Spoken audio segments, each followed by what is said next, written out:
Yes. So I'll try to race through this. No, don't try. I can look at the Yeah. video.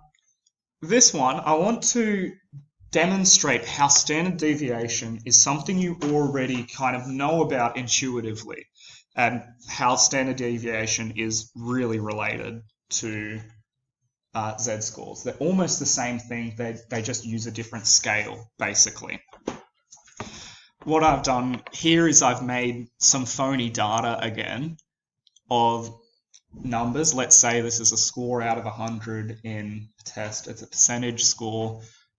Whatever it is, there are a bunch of numbers. We can see pretty clearly there's the average of the first blue set of scores. Let's say, I don't know, this is 1, 2, 3, 4. I don't know. Maybe they're player numbers, whatever they are. Average of 50, absolutely. That one is super clear. I'll do the average of B2 to B5. You can do it along if you want. This one, you shouldn't need to write it in, because all the numbers are heaps close to the 50 as well, right? So are we all seeing that that second one probably is an average of 50? Yeah, easy.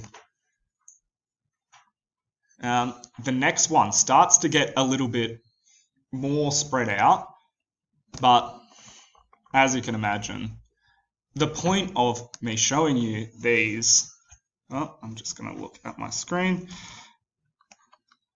The point of me using these numbers is all of them have an average of 50, but they have different amounts of spread. And that's exactly what the standard deviation calculates. It represents across the whole sample, how far away from the average are they? For the standard deviation, how far on average the blues deviate from their average is nothing. They're all the same. So they've all, like, this is the most consistent teaching method. This is the most consistent performance. They cheated. Yeah, they maybe cheated on each other. And we get a standard deviation of 0. Beautiful. Now, the standard deviation in our second one is really small, especially compared to the average.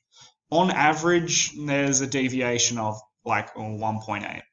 I'm not going to get into the nitty-gritty of the calculations. I don't want to worry about the formula behind it. It's around that number. So that number really is saying, really, most of the students are going to fall between, like, whatever that is, 48 and 52, with an average of 50. So it's pretty close. This one starts to jump up much more. You can see there's much more of a range here. We have quite a low score here, but there's still an average of 50. It all kind of comes out in the wash there. And again, this one, similar spreads. Oh, it's even giving me the exact same number for that spread. So standard deviation, how far away from the average the scores in that population are. Now, I'm going to show you manually how to calculate a z-score. There's a function on Excel to calculate the z-score. I think it's probably easier to do it this way because you can track like where things are going. Also, Central does it itself, so you don't have to stress too much about it. Once you get the marks on Central, you can just get it to give you the standard deviation. Sorry, the z-scores. It's also nice to know where this number is coming from when we see it in the HSC data, because they love to talk about z-scores there, but they're a little bit vague about where they're getting the numbers and averages from. Sometimes it's like a state average, sometimes it's a school average, but yeah, it's strange.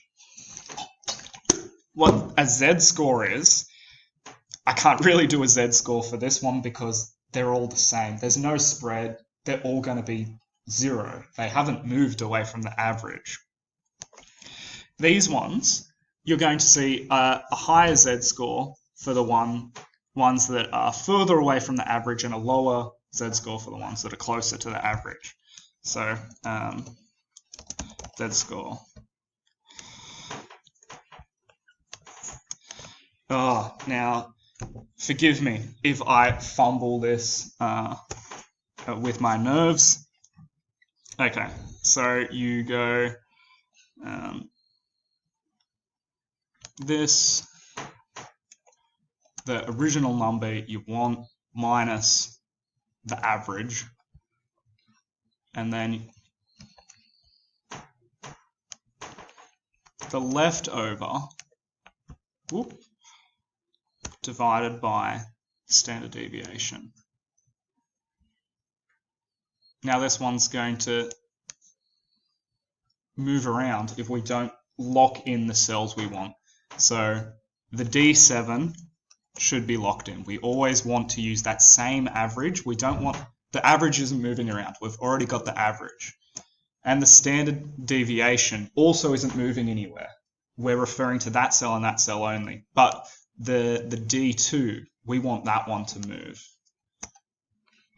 A z-score of nothing, really impressive. A z-score of 1 is like, it's good, but there's nothing to write home about. A z-score of a 1, in my mind, is kind of like getting into a low B. I'm going to fill that down, and you can obviously, to be a little bit more sane, you can take away some of the decimal points. That's probably a more reasonable way to look at it. So a z-score of 0 will mean they're right on the average. A z-score of 1 is like okay. A z-score of 2 is pretty good. A z-score of 3 is remarkable. And there's not really much above a 3. Above a 3, it's an outlier in some way, and also below a -3. So we'll do the same thing here.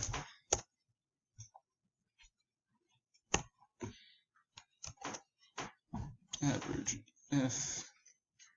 F2 minus F7.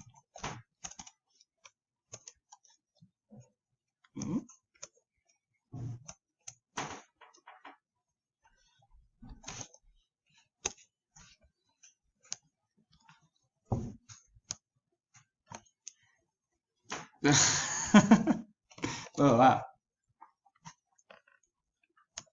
It's because I didn't lock down the F's. So I'll do that and fix that. Cool. What we're seeing here is probably the most remarkable thing here is how low this 20 is. Really about it. And the last one, we're going to see the obvious thing here of the 80. Let's even move it up. I'm going to add 20 to this score, and I'm going to take 20 away from this score. So we've got a bigger spread, but most of these numbers are still pretty low. I want to show you a higher z-score. So relative to their cohort, this person's impressive. Equals H2.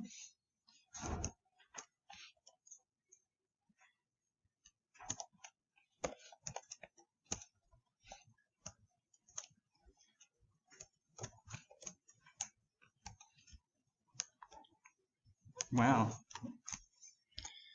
This person's 100 is as rare as this person's 100 is as rare as this person's 20, which is yikes. So I'll try to play around with it more. Let's squish these numbers up some more.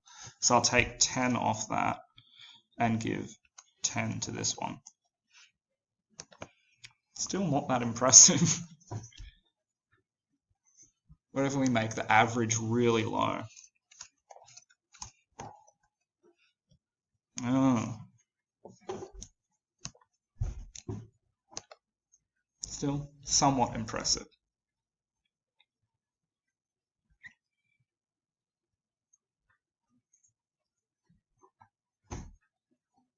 Now you can do that manually to a whole cohort. You can play around with that. A Z-score, although it requires a lot of maths to calculate, it's a pretty clear way to say here's how rare this performance is compared to the cohort's performance. You don't really need to. You don't see a lot of numbers. You just see something that's between -3 and 3.